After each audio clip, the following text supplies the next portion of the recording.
The test is in 4 parts: Part 1, Part 2, Part 3, and Part 4. Now look at Part 1.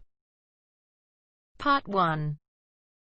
You are going to listen to a telephone conversation between two people, Hannah and her father. As you can see, there are 4 alternative answers, A, B, C, and D, for each question 1 to 5. You have to decide which alternative is the most suitable answer and circle the appropriate letter. First, you have some time to look at questions 1 to 5.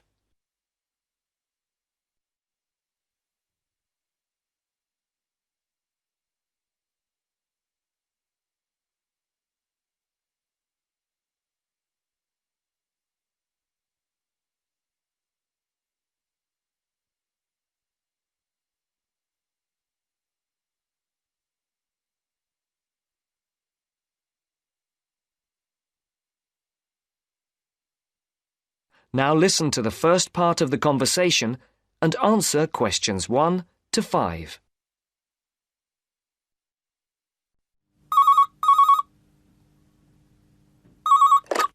Hello, 992846. Dad, is that you? Hannah?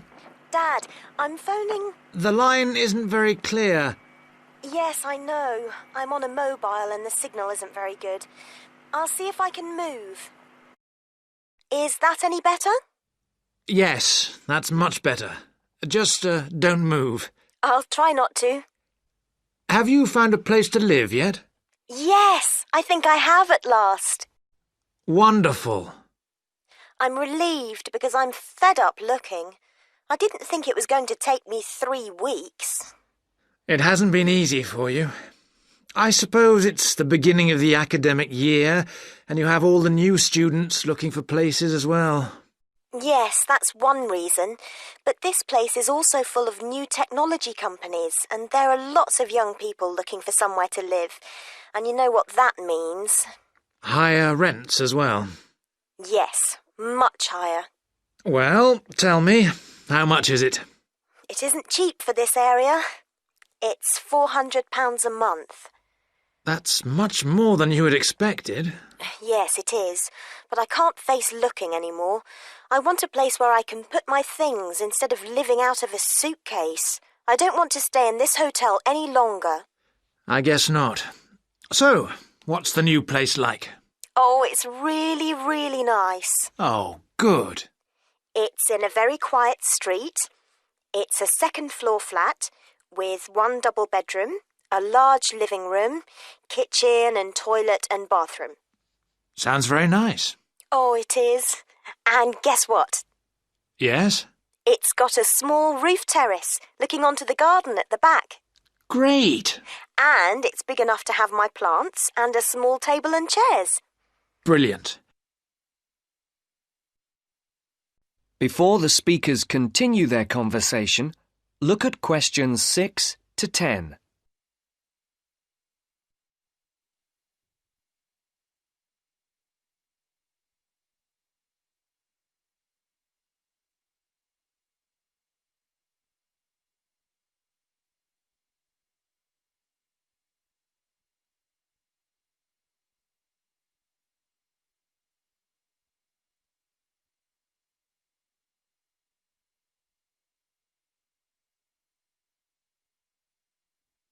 As you listen to the second part of the conversation, complete the numbered spaces 6 to 10.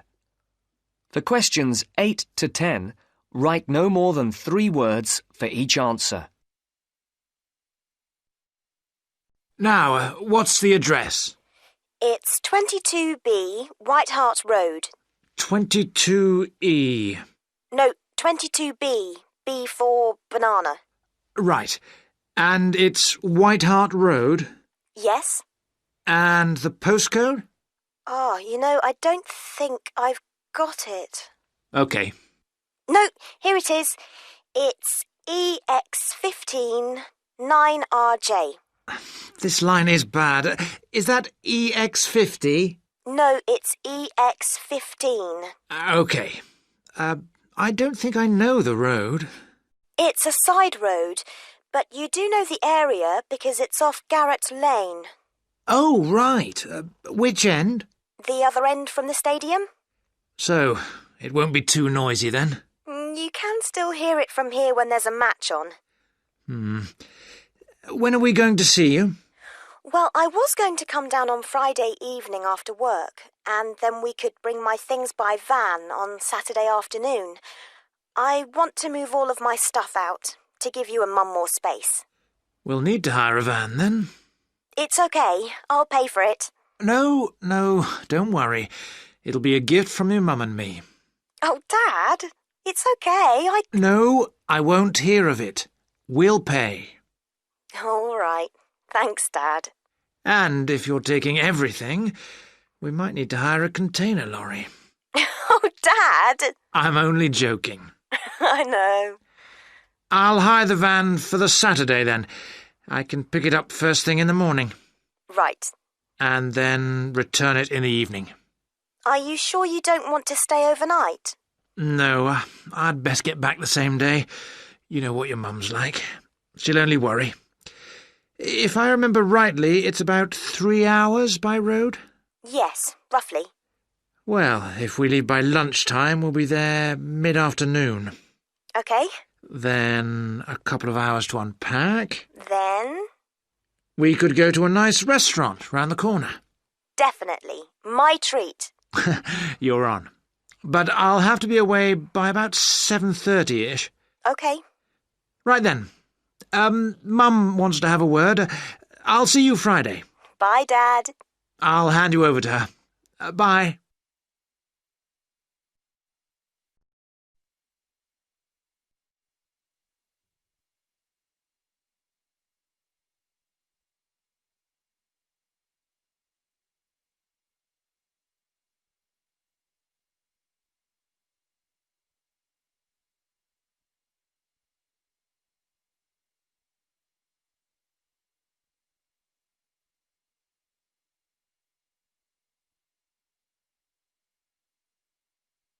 Now turns to part 2. Part 2. You'll hear someone talking to a group of university students. First, you have some time to look at questions 11 to 17.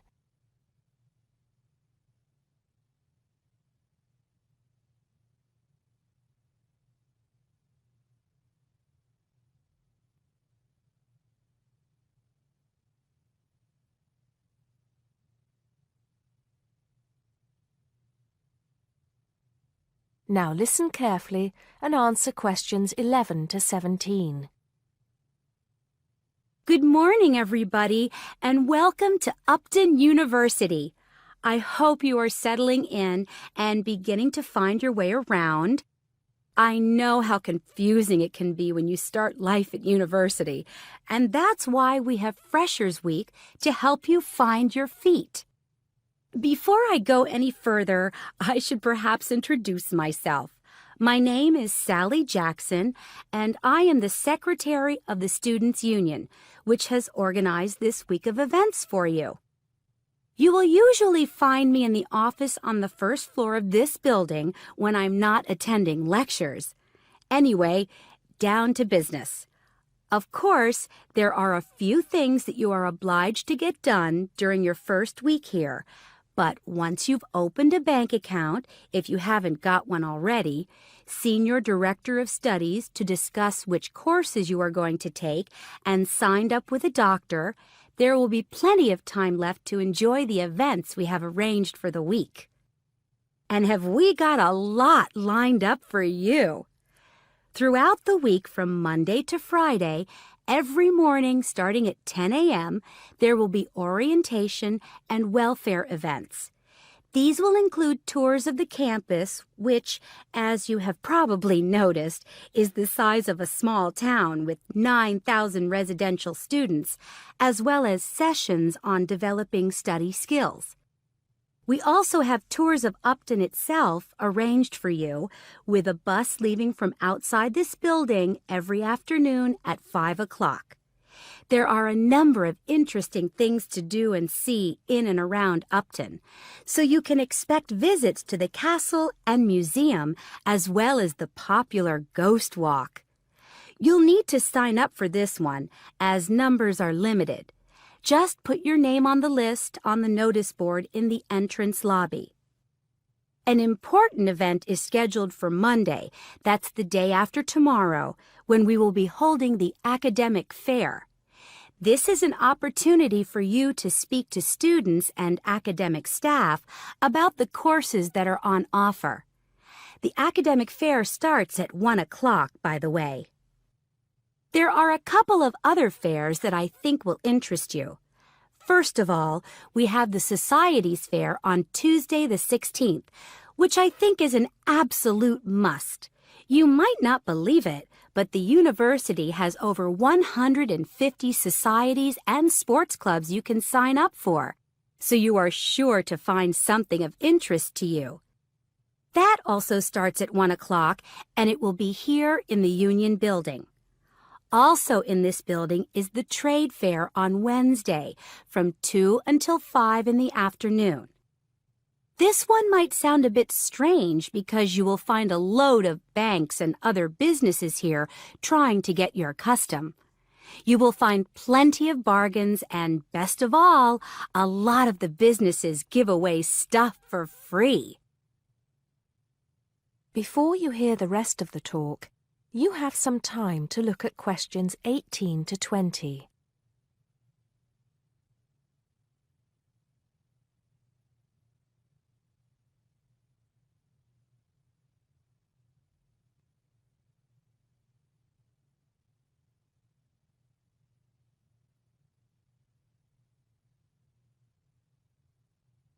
Now listen and answer questions 18 to 20.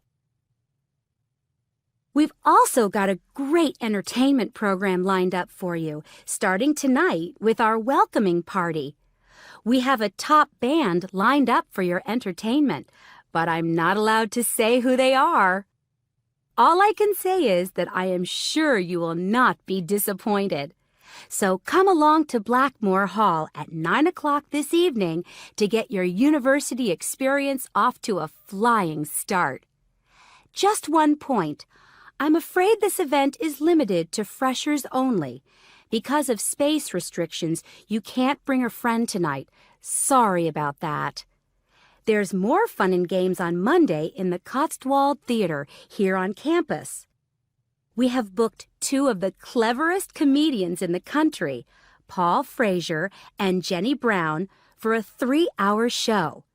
Paul has assured us that he and Jenny have packed the show with new material, and as they always get rave reviews for their shows, I think we can look forward to an evening of great entertainment. That's in the Cotswold Theater on Monday evening at 7:30. Moving along a bit, on Thursday there is an important date for your diaries. This is the official Freshers opening ceremony, when the dean welcomes you to Upton University. So remember, Thursday the 18th from 2:30 to 3:30 in Blackmore Hall. You certainly should go to this one, and by the way, light refreshments will be available. At the end of the week, on Saturday, you have the chance to dress up in your smartest evening wear for the official Freshers' Ball. Actually, although it's called a ball, it is quite a relaxed affair, so we are more than happy if you turn up wearing jeans and a t-shirt. The important thing is to relax and enjoy yourselves. Time and place are the same as for this evening's party. Blackmore Hall from 9 in the evening to 3 o'clock in the morning. Right. I think I've covered the most important and exciting events we have lined up for you, but there will be plenty of other things going on throughout the week, so remember to check the notice board in the entrance lobby regularly. Enjoy the rest of the day, and I look forward to meeting as many of you as possible this evening at the welcoming party.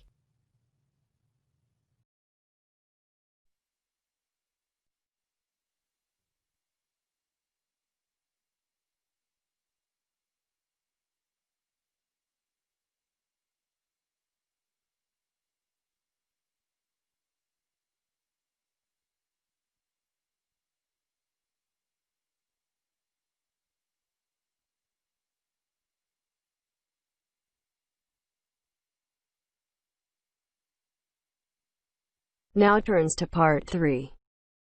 Part 3. You'll hear a discussion about a system of writing for the blind known as Braille. First, look at questions 21 to 23.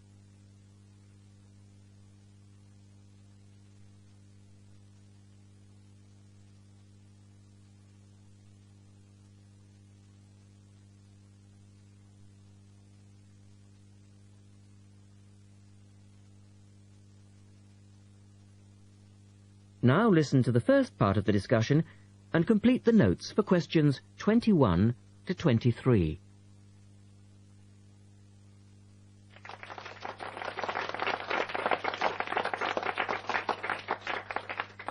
We're very pleased to welcome to our special interest group today Dr. Linda Graycar, who is from the City Institute for the Blind. Linda is going to talk to us about the system of writing for the blind known as Braille. Linda, welcome. Thank you. Now, we'd like to keep this session pretty informal, and I know Linda won't mind if members of the group want to ask questions as we go along. Well, let's start with an obvious one. What is Braille, and where does it get its name from? Well, as you said, Braille is a system of writing used by and for people who cannot see. It gets its name from the man who invented it, the Frenchman Louis Braille, who lived in the early 19th century. Was Louis Braille actually blind himself? Well, he wasn't born blind, but he lost his sight at the age of 3 as the result of an accident in his father's workshop. Louis Braille then went to Paris to the National Institute for Blind Children, and that's where he invented his writing system at the age of only 15 in 1824, while he was at the Institute. But he wasn't the first person to invent a system of touch reading for the blind, was he? No, another Frenchman had already come up with the idea of printing embossed letters that stood out from the paper, but this was very cumbersome and inefficient. Did Louis Braille base his system on the first one? No, not really. When he first went to Paris, he heard about a military system of writing using 12 dots. This was a system invented by an enterprising French army officer, and it was known as night writing. It wasn't meant for the blind, but rather for battle communications at night. That must have been fun. Look at questions 24 to 30.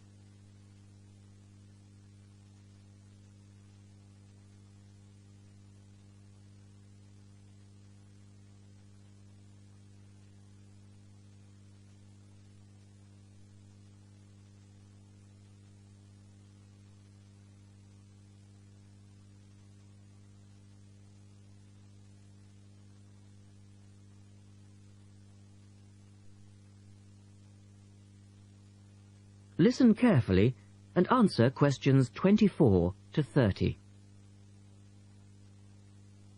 Anyway, Braille took this system as a starting point, but instead of using the 12 dots, which night writing used, he cut the number of dots in half and developed a 6-dot system. Can you give us a little more information about how it works? Well, it's a system of touch reading which uses an arrangement of raised dots called a cell. Braille numbered the dot positions 1, 2, 3 downward on the left and 4, 5, 6 downward on the right. The letters of the alphabet are then formed by using different combinations of these dots. Yes? So, is the writing system based on the alphabet with each word being individually spelt out? Well, it's not quite that simple, I'm afraid. For instance, the first 10 letters of the alphabet are formed using dots 1, 2, 4 and 5. But Braille also has its own short forms for common words. For example, B for the word but and H for have. There are many other contractions like this. So you spell out most words letter by letter, but you use short forms for common words? Yes. Though I think that makes it sound a little easier than it actually is. And was it immediately accepted? I mean, did it catch on straight away? Well, yes and no. It was immediately accepted and used by Braille's fellow students at the school, but the system was not officially adopted until 1854, 2 years after Braille's death. So official acceptance was slow in coming. I suppose it works for all languages which use the Roman alphabet. Yes, it does, with adaptations, of course. Can it be written by hand, or do you need a machine to produce Braille? Well, you can write it by hand onto paper with a device called a slate and stylus. But the trick is that you have to write backwards, from right to left, so that when you turn your sheet over, the dots face upwards and can be read like English from left to right. Oh, I see. But these days, you'd probably use a Braille writing machine, which is a lot easier. And tell us, Linda, is Braille used in other ways, other than for reading text? Yes, indeed. In addition to the literary Braille code, as it's known, which of course includes English and French, there are other codes. For instance, in 1965, they created a form of Braille for mathematics. I can't imagine trying to do maths in Braille. Yes, that does sound difficult, I agree. And there's also a version for scientific notation. Oh, and yes, I almost forgot. There is now a version for music notation as well. Well, thanks, Linda. That was most interesting. Now, does anyone have any last questions? Yes. Roughly how long does it take to learn to read Braille?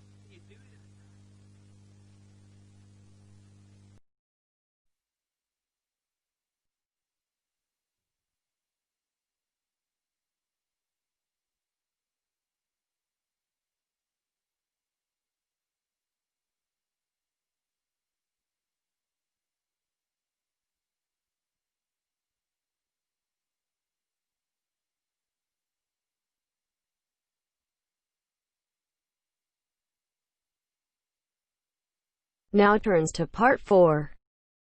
Part 4. You are going to hear a talk introducing the courses and entry requirements of the Department of Psychology. You now have some time to look at questions 31 to 35.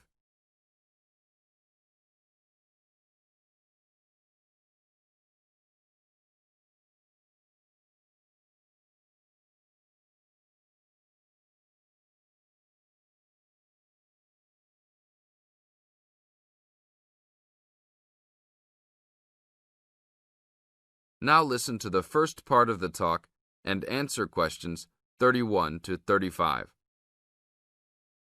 Good morning and welcome to the Department of Psychology's Information Day for new and intending students.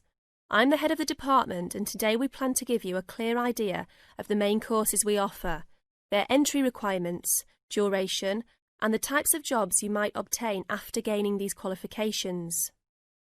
During the course of the day, I hope you will take the opportunity to talk to staff and attend information sessions for particular courses that may interest you. Some of these courses are open to school leavers, but some have particular entry requirements, so it is important to note these. Firstly, the Certificate in Psychology is offered as a 6-month course for those wanting a general introduction to the subject for personal or work-related purposes. There are no specific entry requirements.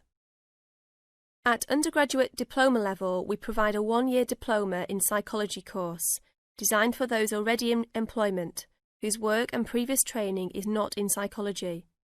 There are no particular entry requirements, and students in this course usually take it to help them progress into their careers. For a major in psychology, we offer a 3-year degree course called a Bachelor of Arts, after which students can go on to take other courses if they want to specialise in psychology. The only requirement for this course is the usual undergraduate admission to university. Now, for the more specialised courses in psychology, we offer a master's degree to be taken over 18 months. This can be by research or coursework, but entry to this programme is only through first gaining a degree in psychology. That means you must have a degree majoring in psychology. And lastly, for those wanting clinical qualifications at postgraduate level, we offer a diploma in clinical psychology over a 12-month period, usually called Clinical Psychology Diploma for short.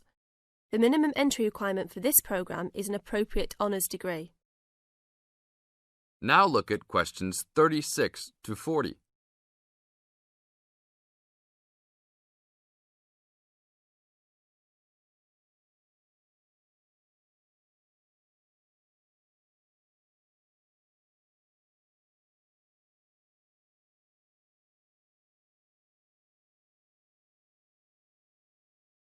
Listen carefully and answer questions 36 to 40. Now, it's also important that you have some understanding of the types of work these courses can prepare you for, and it's useful to know the relationship between the work you might do after you complete the course and the work of others who have studied different courses in psychology. As I said before, the certificate in psychology is for personal interest or possibly for work-related purposes, but doesn't qualify you in any particular way. Our students in this course can range from women who have stopped work to care for their children and the children have now commenced school, to the support staff in a specialised publishing company. They really vary a lot. The undergraduate diploma usually attracts people working in offices such as banks or in some government departments. If you gain a degree with a major in psychology, again, you are not professionally trained, but this could enable you to undertake further training to obtain professional qualifications, or it might just be part of a first degree that will help you to get a good job that doesn't require particular specialisation at that stage. After completing a master's degree, you would expect to have some specialisation, perhaps in research or on a particular aspect of psychology, such as child development. For those who also have a clinical diploma, there are a wide range of jobs available. Some focus on helping people with personal adjustment or family problems. Others might concentrate more on using psychological tests, or perhaps working in particular institutions, such as those for the mentally ill, or in prisons. There are many other job opportunities, so if you are interested to discuss possibilities with any of the staff today. That is the end of part 4.